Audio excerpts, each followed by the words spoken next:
Hi guys, this is a list of the top 5 worst childhoods in all of My Hero Academia. Childhoods are ranked based on two factors. Firstly, how tragic the childhood is, and secondly, how much information we actually have about that character. This is because there are some examples of characters who have tragic backstories like Kamui Woods, but we just don't have enough information about them for them to be on this list. If you love My Hero Academia, I have 2 new videos coming up that I've already recorded, including the top 10 characters with elemental quirks and the top 5 All Might Death theories. That's in addition to my videos already on this channel, including one where I rank the top 8 characters with multiple quirks. With all of that out of the way, let's get to the list. At 5th place, we have a character who appeared in the very first page of the manga and has a few flashback cameos throughout the anime. His name, if you didn't know, which you probably didn't given that even I didn't know his name, is Tsubasa. Tsubasa was a childhood friend of Bakugo. He was a small chubby boy who had a quirk that gave him a pair of giant red wings that allowed him to fly. The name Tsubasa also means wings in Japanese, which is clearly a reference to his quirk. His grandfather was Dr. Tsubasa. This doctor is also the mastermind behind creating the creatures known as Nomus, and he is basically a faithful servant of All for One. During the Hero Killer arc of the anime, a winged Nomu appears out of nowhere, and out of everybody in the crowd, it specifically swoops down and picks up Deku, who was far from being the easiest target. At the time, most people wouldn't have thought any deeper into it. However, in a bonus page in volume 7 of the manga, it was confirmed by Horikoshi that the reason this Nomu singled out Deku was because this creature was in fact young Tsubasa. This means that at some point, Dr. Tsubasa turned his own grandson into a Nomu, meaning that this kid is the only person on this list to actually have been killed off permanently. What's even sadder is that he clearly retains some of his humanity. The fact he chose to pick up Deku essentially proves this. He recognizes Deku and was reaching out to him in the best way he could, given that Nomus are basically incapable of real speech. Although Tsubasa was a bully, he did not deserve to go out like that, seriously. He was eventually stabbed in the brain by the hero killer, and that was the end of him. So pretty brutal way to go out. At 4th place on the list is fan favorite Shoto Todoroki. If you've seen the anime, you know that Shoto had an absolutely trash childhood, which left him with a severe burn on his face and a terrible relationship with his dad. Shoto's very existence was the result of a forced quirk marriage, so already he's not off to a good start. His dad wanted to create a child with the perfect quirk that would have the potential to be the #1 hero. In that respect, Shoto's siblings never lived up to this expectation and were allowed to actually have what appears to be a semi-normal childhood. At the very least, we know they got to play ball games. Shoto, meanwhile, due to his overpowered quirk, was resigned to a childhood of training, like all the time. The second he turned 5 years old, he began training, and even when he was throwing up on the floor, his father would simply tell him to stop pretending. On top of this, Endeavor was a domestic abuser and would frequently beat Shoto's mother in front of Shoto, particularly when she tried to intervene with his rigorous training. This eventually led to a form of mental breakdown in which he threw boiling water over the left side of Shoto's face, which of course is the fire side that he inherited from Endeavor. She could barely even look at her son at that point. After this, Shoto's mother was taken away and he would never see her again until he was a teenager. And on top of this, for some ridiculous reason, Endeavor prevented Shoto from interacting with his older siblings, which is probably why Shoto didn't recognize this guy at all. So because of all of this combined, Shoto's childhood was an absolute shambles. This terrible upbringing led to him having a very cold personality and rejecting his father completely, which is why, of course, in season 1, he only used the eyesight of his body. He became cold and distant from people by virtue of his childhood. However, he has become much more likable recently, and I think a lot of that can be attributed to Izuku Midoriya's influence on him. In 3rd place is another character that Deku has greatly influenced, perhaps to an even greater extent, and that character's name is Kota. Kota is a small boy who was introduced to us in season 3, who is quite a reserved character and hates pretty much everything to do with superhuman society. But the reason he has this worldview is because of his enormously terrible childhood. Kota's parents were a pro-hero team known as Waterhose. When Kota was 3, they were both killed by the villain known as Muscular. This event made Kota an orphan at an incredibly young age. Then, only 2 years later, at the age of 5 years old, the villain that murdered both of his parents finds him in the woods and literally attempts to murder him as well. And if it wasn't for Deku, Kota literally would have been killed, like there's no question about it. Think of how much trauma this boy has had to go through. First he was orphaned, and then he was a victim of attempted murder by the person who made him an orphan. However, despite this, his character has seemed to warm up a little bit. It now appears that he idolizes Deku to a degree. If you've read the manga, you'll know what I'm talking about, but I could definitely picture him doing an internship with Deku in the future, or maybe even potentially being a sidekick. Okay, so now we're about to go into genuine spoiler territory. So if you're anime only, then I suggest you subscribe and come back to this video when you're fully caught up. Or if you don't mind hearing spoilers, I mean, these are essentially just backstories. They don't affect the current plot per se.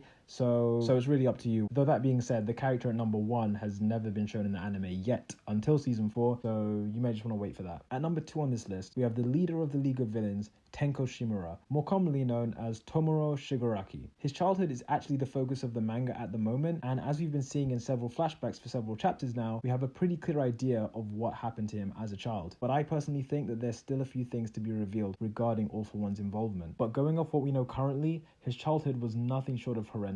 Growing up, young Tenko was a kind child who evidently looked up to All Might to some degree. However, his father hated superheroes with a passion and refused to even let the topic be discussed in his house. For that reason, he frequently abused Tenko. We've seen Tenko's father lock him outside the house and even viciously slap him down for very minor things that most parents would never classify as doing something wrong. But perhaps the most traumatic thing about Tenko's childhood, the thing that truly makes it one of the worst in all of My Hero Academia, is when his quirk finally awakened. Similarly to Deku, Tenko did not develop a quirk at the age he was supposed to, and it kind of appeared like he wouldn't. However, it turns out that what his mother thought was an allergy was actually the manifestation of his decaying quirk. One night, after a beating from his father, Tenko's quirk awakened. If you've ever seen My Hero Academia, then you definitely know this, but Tenko's quirk basically activates when he touches something with all 5 fingers. When that happens, whatever he's touching basically decays into nothing. However, the first time his quirk awakened, this was on a completely different level. As he was hugging his dog, it instantly dropped dead. Then when his sister came outside,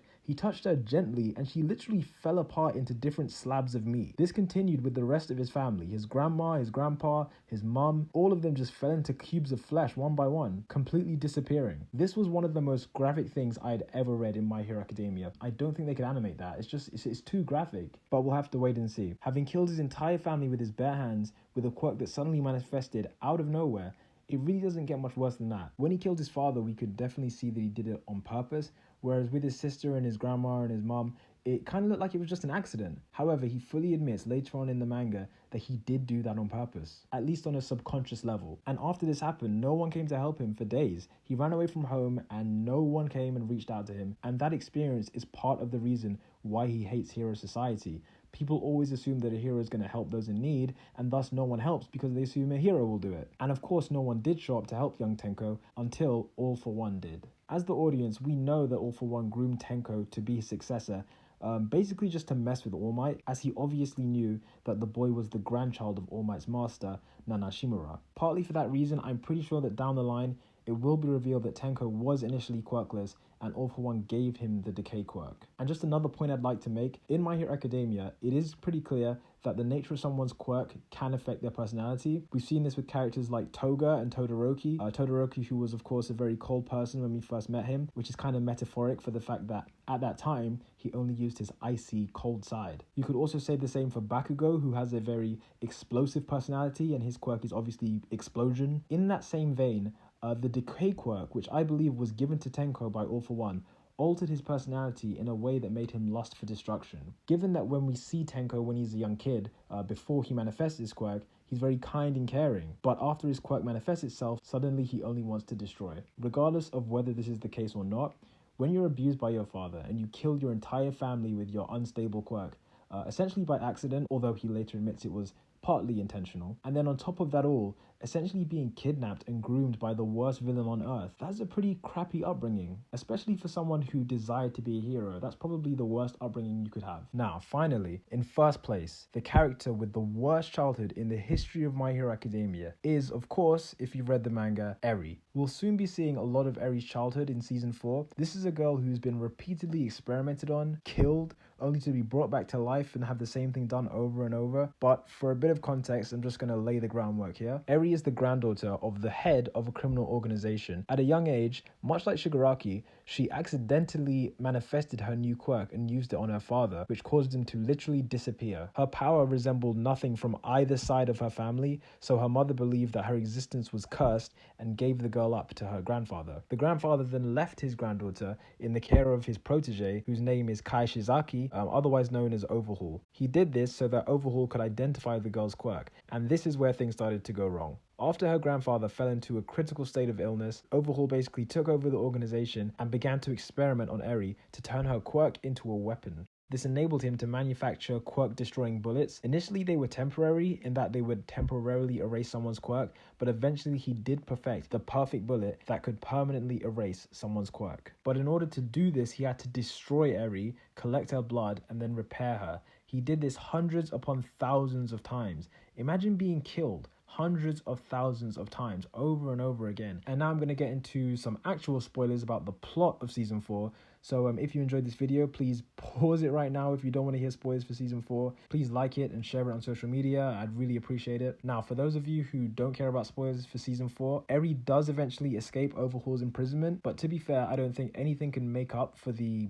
madness that she's gone through. The best student at UA, Mirio Tagata, not only gave up his quirk to save this girl, but he seems to have taken on some sort of fatherly duties in raising her. In time, she will master her very dangerous quirk, but given that she's living at UA, I have no doubt in my mind that she will eventually become a student there when the time is right. With people like Deku, Mirio, and Aizawa all seemingly willing to help raise her now, there's definitely a bright future for her. But in terms of her childhood, being abandoned by her mother, erasing her father from existence, being killed and resurrected by Overhaul millions of times, and then obviously causing Mirio, the best student at UA, to lose his quirk, Arey deserves this #1 spot for worst childhood in history. And there you have it. That was the list of the 5 worst childhoods in My Hero Academia. If you can think of anyone I've missed out or someone you think deserves to be on this list, please let me know. Thank you for watching, and don't forget to check out my top 8 video from the other week. If you want to check that out, it's called Top 8 Characters with Multiple Quirks. I'd like to give a shout out to everyone who tweeted or retweeted that video last week.